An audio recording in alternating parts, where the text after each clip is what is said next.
Hello everyone, and thank you for joining Language Liberation. My name is Alex, and today I've prepared an exciting treat just for you. We're diving into language improvement through a captivating tale, but rest assured, it's not the entire novel. This is a condensed adaptation, making it brief, straightforward, and ideal for building your skills. The narrative we'll explore in this session is known as Hidden Riches Isle.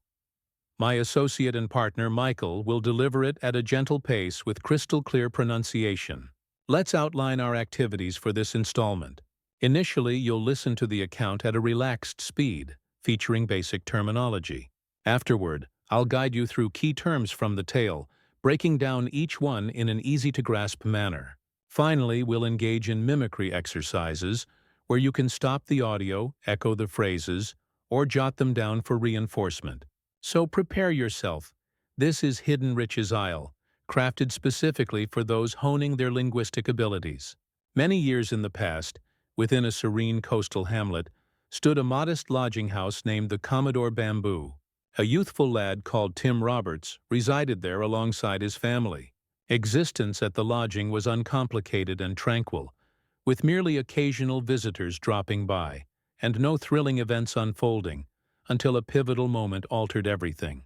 An elderly mariner arrived at the establishment. He stood imposing, robust, and appeared rugged. A prominent mark marred his cheek. He spoke sparingly, yet constantly seemed anxious.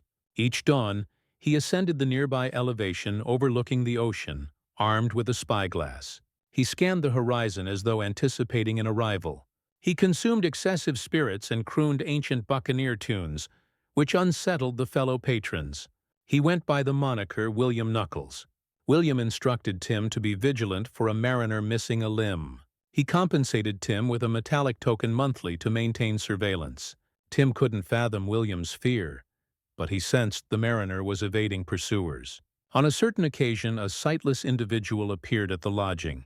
Known as Rue, he proved even more intimidating than William. He presented William with an item termed the Dark Mark, a buccaneer symbol denoting peril and demise. William grew exceedingly ashen and displayed terror. Moments afterward, he slumped over and perished. His vital organ merely ceased functioning. Following William's passing, Tim and his parent unlocked William's compact chest to retrieve the owed funds.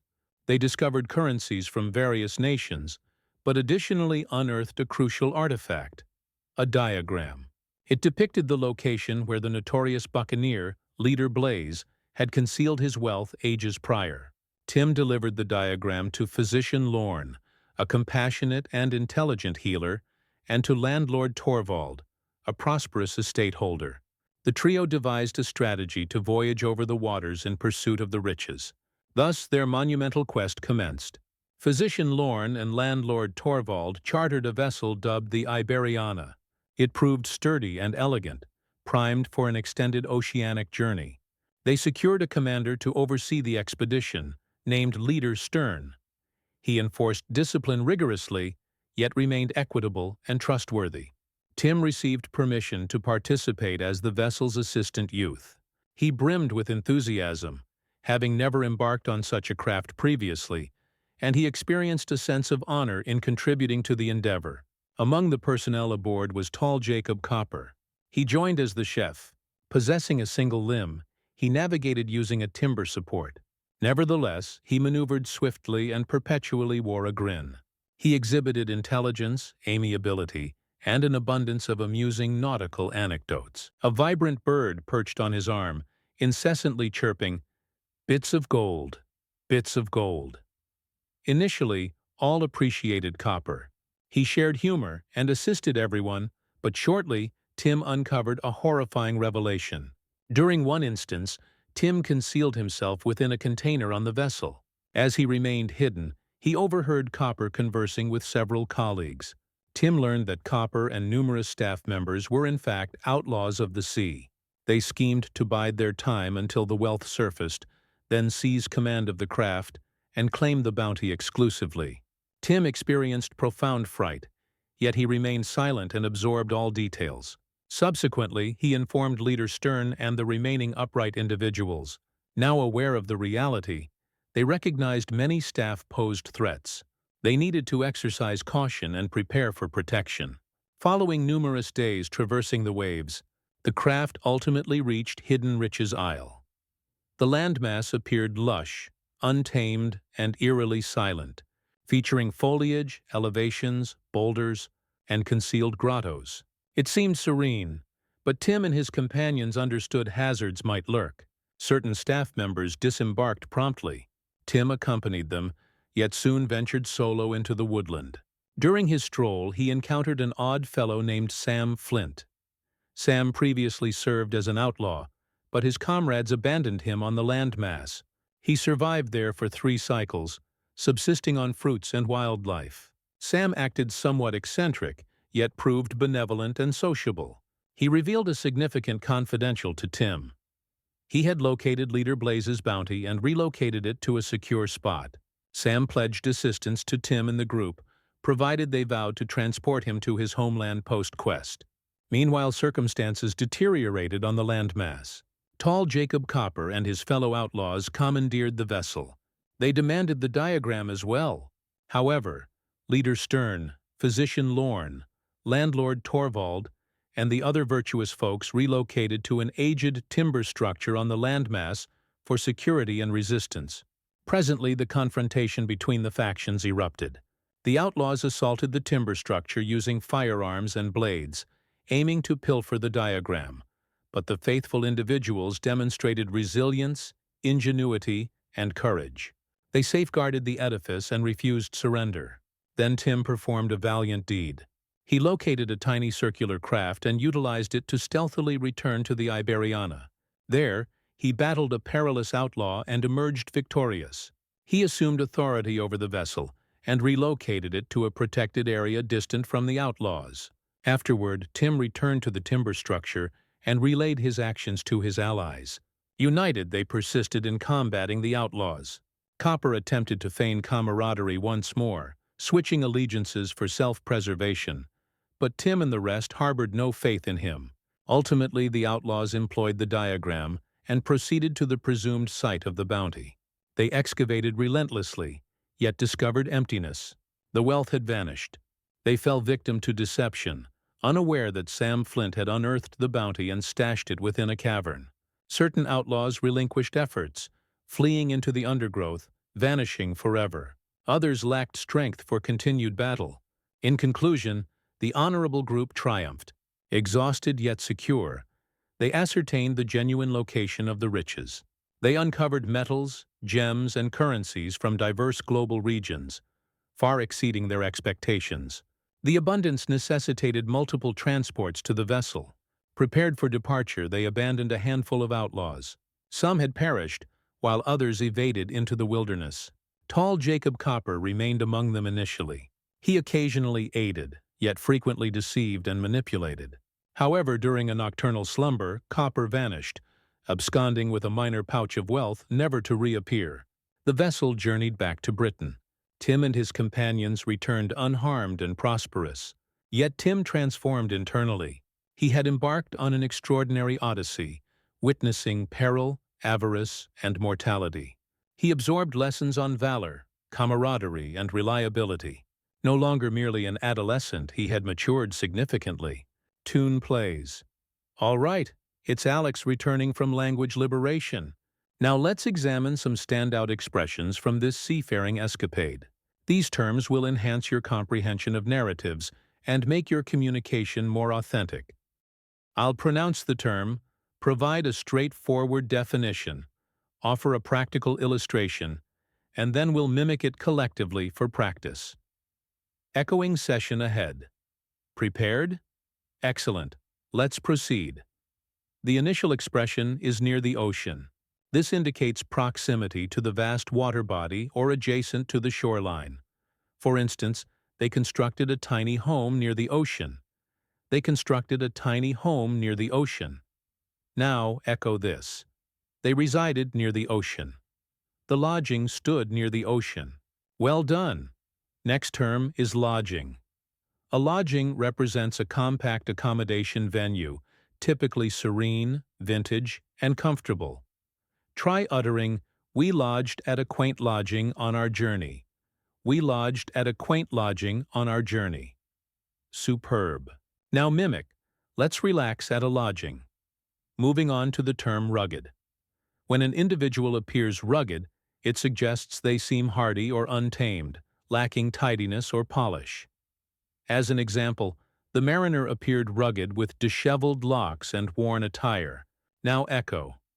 He appeared rugged and intimidating. That fellow possesses a rugged tone. The fourth term is mark. A mark constitutes a blemish on the epidermis following recovery from a wound or harm. For instance, she bears a minor mark on her leg from a tumble. Now mimic this. He bears a mark on his cheek. Excellent work. Coming up, we have anxious. Anxious signifies experiencing concern or dread regarding potential adversity. Here's a sample. I become anxious prior to addressing crowds. Now echo. Tim appeared anxious. Indeed. And now this. She became anxious before the examination. Splendid. The subsequent expression is anticipating an arrival. This denotes awaiting and observing for someone's approach. Here's a sample. He positioned himself by the pane anticipating his companions. Now mimic. He was anticipating threats. Flawless. The following phrase is maintain vigilance. This implies observing attentively and staying alert. Attempt this. Maintain vigilance for your device. You misplace it frequently. Now mimic. Maintain vigilance for issues. Well executed. Our next term is ashen. If a person is ashen, their complexion appears extremely light, frequently due to fright or illness. You could encounter. She became ashen upon receiving unfortunate updates. Now mimic. He appeared ashen. Outstanding. Now arrives the term slump. To slump means to drop abruptly due to terror, discomfort, or exhaustion. Now mimic. He slumped onto the ground. Impressive. The subsequent idiom is his vital organ merely ceased. This indicates his core pump halted, commonly from astonishment or terror. Now mimic. He was so terrified his vital organ merely ceased. Solid performance. And next we have quest. A quest is an enjoyable and thrilling expedition, occasionally risky. Employ it thus. Ascending the peak proved a major quest. Now mimic. That proved a wonderful quest. Remarkable. The following term is journey. Journey denotes an extensive travel via boat. For example, the journey spanned several weeks. Now mimic. We embarked on an extensive journey. Ideal. The next term is disciplined. Disciplined describes someone who adheres to regulations precisely and demands the same from others. Attempt this. Our instructor is highly disciplined, yet just. Now we possess the idiom seize command of the vessel. This signifies assuming control of the craft, often through coercion like outlaws. For example, the outlaws attempted to seize command of the vessel. And here's another. Immediately. Immediately signifies without delay or hesitation. Employ it thus. Approach here immediately. Approach here immediately. And here's the concluding one. Departed quietly. To depart quietly means to exit a location, often silently or without announcement. For example, he offered no response. He simply departed quietly. Now mimic. Tim departed quietly into the woodland. Strong effort. And that's the wrap-up. Your terminology quest concludes here. This approach fortifies your language proficiency gradually. Plus, remember, you're not navigating this solo. We're supporting you in every segment. I'm Alex, and this is Language Liberation. Farewell until next time. To expand on this rewritten script and add value for learners, consider how stories like this not only entertain but also immerse you in real-world language use. For instance, tales of adventure encourage imaginative thinking, which can boost creativity in conversations. When practicing shadowing, focus on intonation, the rise and fall of your voice, to sound more natural, as English relies heavily on rhythm. Additionally, Try recording yourself repeating the phrases and compare them to the narration. This self-assessment builds confidence. In the vocabulary section, linking words to personal experiences solidifies memory.